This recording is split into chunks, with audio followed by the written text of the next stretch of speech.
বিসমিল্লাহির রহমানির রহিম। আমি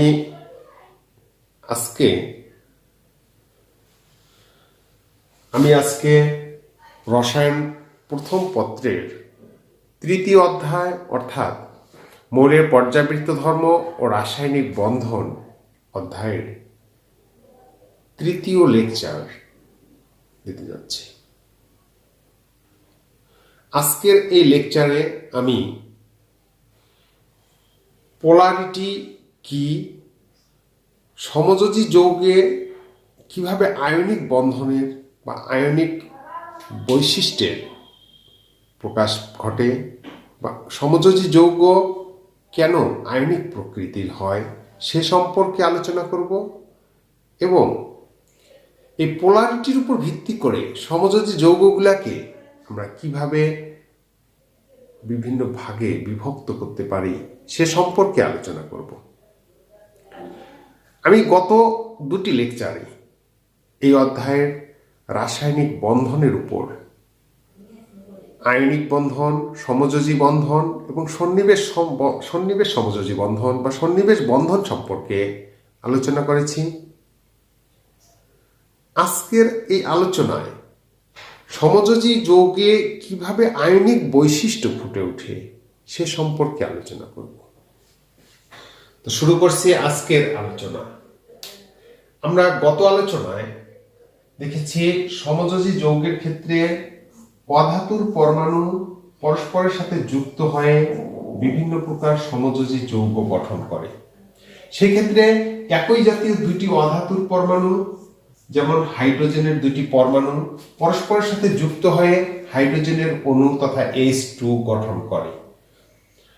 হাইড্রোজেনের দুটি পরমাণু যখন পরস্পরের সাথে যুক্ত হয় তখন উভয় পরমাণু তাদের একটি করে ইলেকট্রন শেয়ার করে এবং ওই ইলেকট্রন জোড়া উভয় পরমাণুর নিউক্লিয়াসের মাঝে অবস্থান নেয়।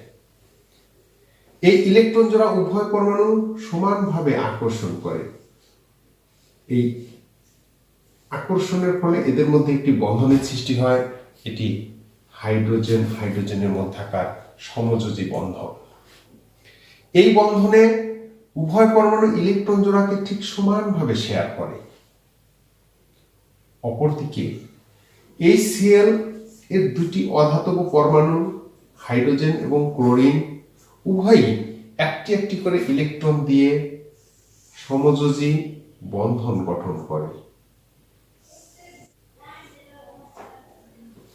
হাইড্রোজেনের বহিস্থ স্তরে একটি ইলেকট্রন থাকে এবং ক্লোরিনের বহিস্থ স্তরে 7টি ইলেকট্রন থাকে। হাইড্রোজেনের ইলেকট্রনকে ক্রস চিহ্ন এবং ক্লোরিনের ইলেকট্রনকে ডট চিহ্ন দ্বারা প্রকাশ করলে ক্লোরিনের বহিস্থ স্তর হয় এরূপ এবং হাইড্রোজেনের বহিস্থ স্তর বা একটি স্তর আছে সেটি হয় এরূপ। হাইড্রোজেন ও ক্লোরিন পরস্পরের সাথে যখন সমযোজী বন্ধন গঠন করে, হাইড্রোজেন পরমাণু তার একটি ইলেকট্রন এবং ক্লোরিন পরমাণু বেজোড় ইলেকট্রন দ্বারা এক জোড়া ইলেকট্রন গঠন করে এবং ওই ইলেকট্রন জোড়া উভয় পরমাণুর নিউক্লিয়াসের মাঝে অবস্থান নেয়। কিন্তু বন্ধন গঠনের পর উচ্চ তড়িৎ ঋণাত্মক ক্লোরিন পরমাণু সেই শেয়ারকৃত ইলেকট্রন জোড়াকে নিজের দিকে একটু বেশি পরিমাণে আকর্ষণ করে। ফলে হাইড্রোজেনের ও ক্লোরিনের বন্ধন ইলেকট্রন জোড়া ক্লোরিন পরমাণুর দিকে একটু বেশি ঝুঁকে পড়ে। ফলে ক্লোরিন পরমাণুটি আংশিক ঋণাত্মক এবং হাইড্রোজেন পরমাণুটি আংশিক ধনাত্মক চার্জযুক্ত হয়।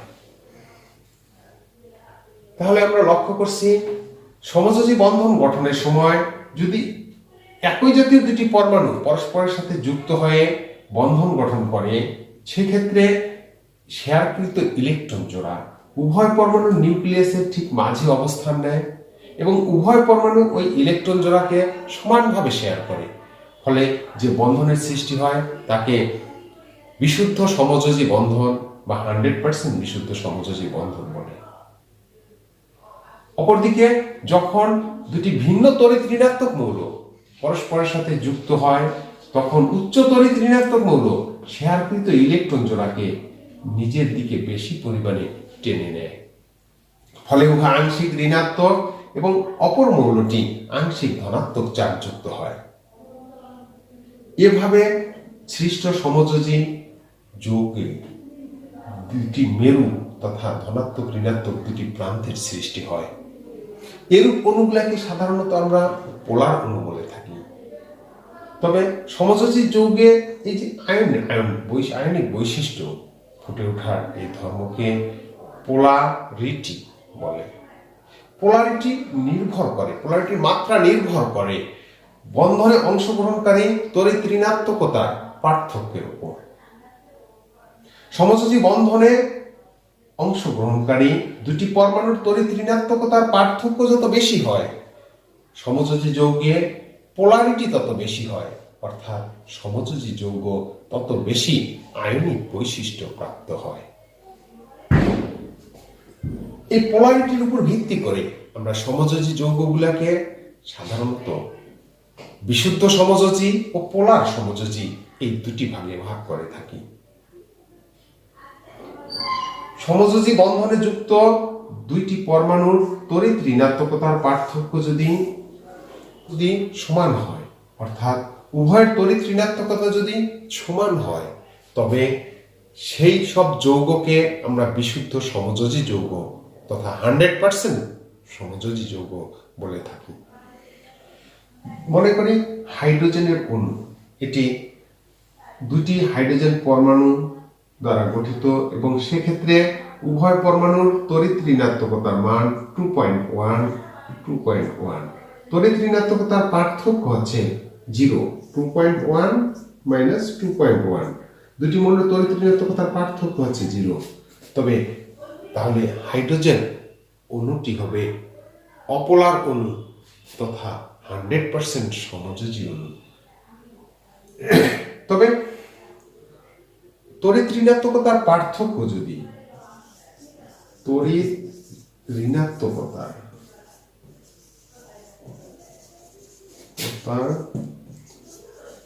পার্থক্য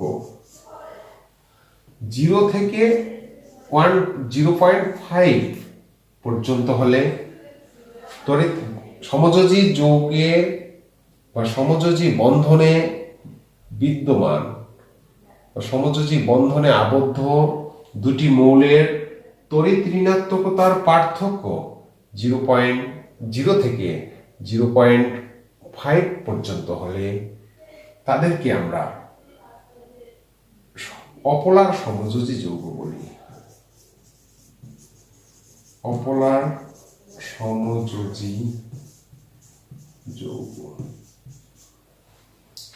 সমযোজী বন্ধনে আবদ্ধ দুটি মৌলের তড়িৎ ঋণাত্মকতার পার্থক্য যদি 0.5 এর চেয়ে বেশি হয়, তথা 0.5 থেকে 1.7 পর্যন্ত হয়, তাহলে সেই সব সমযোজী যৌগকে আমরা পোলার সমযোজী যৌগ বলি।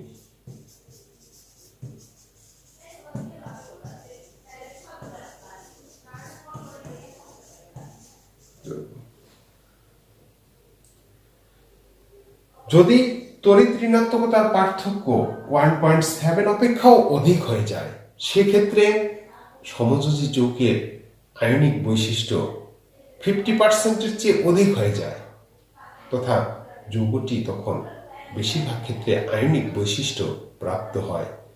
ফলে সেই ধরনের যৌগকে অধিকাংশ ক্ষেত্রে আয়নিক যৌগ হিসাবে ধরা হয়।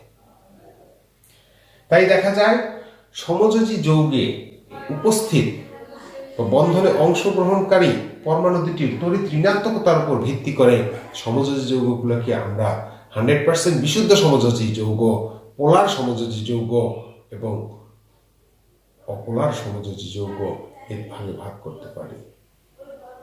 100% সমযোজী যৌগ তখনই হবে যখন একই জাতীয় দুটি মৌল পরস্পরের সাথে সমযোজী বন্ধনে যুক্ত থাকবে,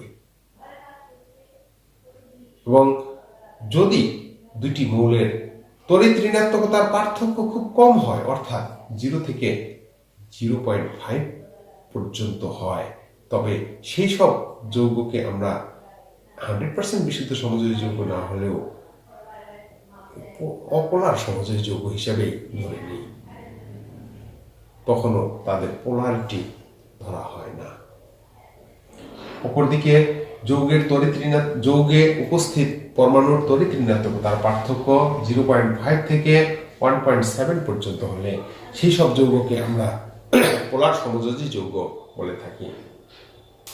তাহলে HCl অণুটি কি পোলার সমযোজী যৌগ না অপোলার সমযোজী যৌগ না 100% বিশুদ্ধ সমযোজী যৌগ? HCl অণুতে হাইড্রোজেন ও ক্লোরিন সমযোজী বন্ধনে যুক্ত আছে। আমরা দেখি হাইড্রোজেন এর তড়িৎ ঋণাত্মকতার মান 2.1 এবং ক্লোরিনের তড়িৎ ঋণাত্মকতার মান 3.0।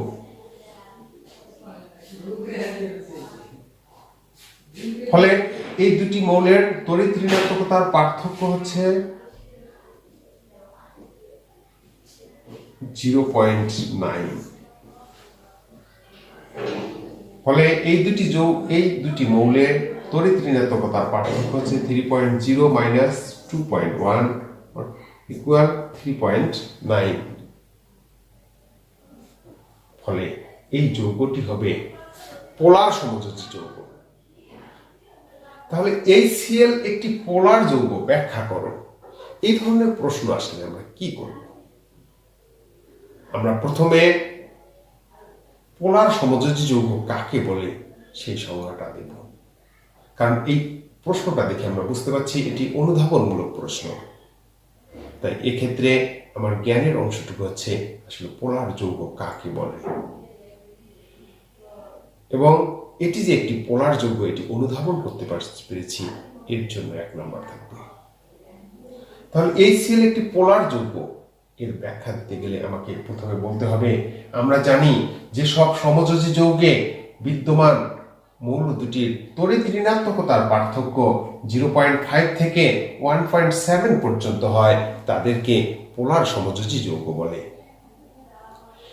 HCl একটি সমযোজী যৌগ কারণ উভয়ই দুটি অধাতু পরমাণুর সমন্বয়ে গঠিত, উভয়ই ইলেকট্রন শেয়ারের মাধ্যমে বন্ধন গঠন করে এবং এই মৌল দুটির মধ্যে হাইড্রোজেনের তড়িৎ ঋণাত্মকতা 2.1 এবং ক্লোরিনের তড়িৎ ঋণাত্মকতার মান 3.0। এই মৌল দুটির তড়িৎ ঋণাত্মকতার পার্থক্য হচ্ছে 0.9। তাই এটি উক্ত সীমা তথা 0.5 থেকে 1.7 এই সীমার মধ্যে অবস্থিত। সুতরাং HCl একটি পোলার অণু। এভাবে আমরা সমযোজী যৌগগুলোর মধ্যে কোন সমযোজী যৌগটি পোলার কোনটি অপোলার তা চিহ্নিত করতে পারব। তাহলে বোঝা যাচ্ছে সমযোজী যৌগে পোলারিটির সৃষ্টি হয় দুটি মৌলের তড়িৎ ঋণাত্মকতার পার্থক্যের উপর ভিত্তি করে। তাহলে এই পোলারিটি আলোচনা থেকে আমরা বুঝতে পারলাম সমযোজী যৌগে দুটি মৌলের তড়িৎ ঋণাত্মকতার পার্থক্য সৃষ্টি হলেই পোলারিটির সৃষ্টি হয় এবং সেই পোলারিটির কারণে সমযোজী যৌগগুলোকে আমরা সমযোজী যৌগ, বিশুদ্ধ সমযোজী যৌগ, অপোলার সমযোজী যৌগ এবং পোলার সমযোজী যৌগ এই 3টি ভাগে ভাগ করে দিই। যদি সমযোজী যৌগের অণুর গঠন এমন হয় যে তা সরলরৈখিক বা প্রতিসাম্য, তবে তড়িৎ ঋণাত্মকতার মানের পার্থক্য 0.5 এর অধিক হওয়া সত্ত্বেও অণু অপোলার হতে পারে। যেমন কার্বন ডাই অক্সাইড অণুর গঠন ঠিক সরলরৈখিক,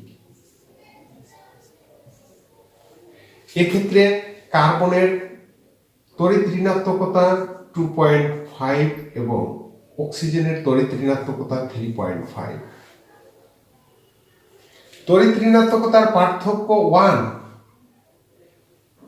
এই অক্সিজেনের তড়িৎ ঋণাত্মকতার পার্থক্য 3.5।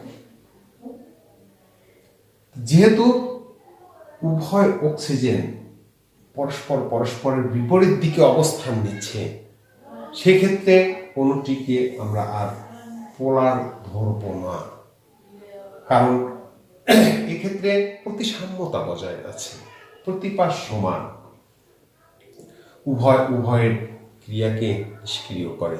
ফলে যৌগর অণুতে বিদ্যমান কার্বন ও অক্সিজেন পরমাণু দুটির তড়িৎ ঋণাত্মকতার পার্থক্য 1 হওয়া সত্ত্বেও এই কার্বন ডাই অক্সাইড অণুটিকে আমরা অপোলার অণু বলব। কার্বন ডাই অক্সাইড একটি অপোলার অণু, যদিও এক্ষেত্রে কার্বন ও অক্সিজেনের তড়িৎ ঋণাত্মকতার পার্থক্য 0.5 এর চেয়ে অধিক। তাহলে আমরা পোলার অণু ক্ষেত্রে সর্বদা ওই তড়িৎ ঋণাত্মকতার পার্থক্যের মানের উপরই নির্ভর করব না। অণুটির গঠন বা জ্যামিতিক আকৃতি, জ্যামিতিক গঠন বা ত্রিমাত্রিক গঠন একটি মুখ্য বিষয়। আজকে আমরা পোলারিটি বা পোলার অণু সম্পর্কে জানতে পারলাম, অর্থাৎ সমযোজী যৌগে কি কারণে আয়নিক বৈশিষ্ট্য ফুটে ওঠে সে সম্পর্কে আলোচনা করলাম। আগামী ক্লাসে আমি আয়নিক যৌগে কিভাবে সমযোজী বৈশিষ্ট্য ফুটে ওঠে তথা পোলার আয়ন সম্পর্কে আলোচনা করব। থাকো এই কামনায়। আল্লাহ হাফেজ।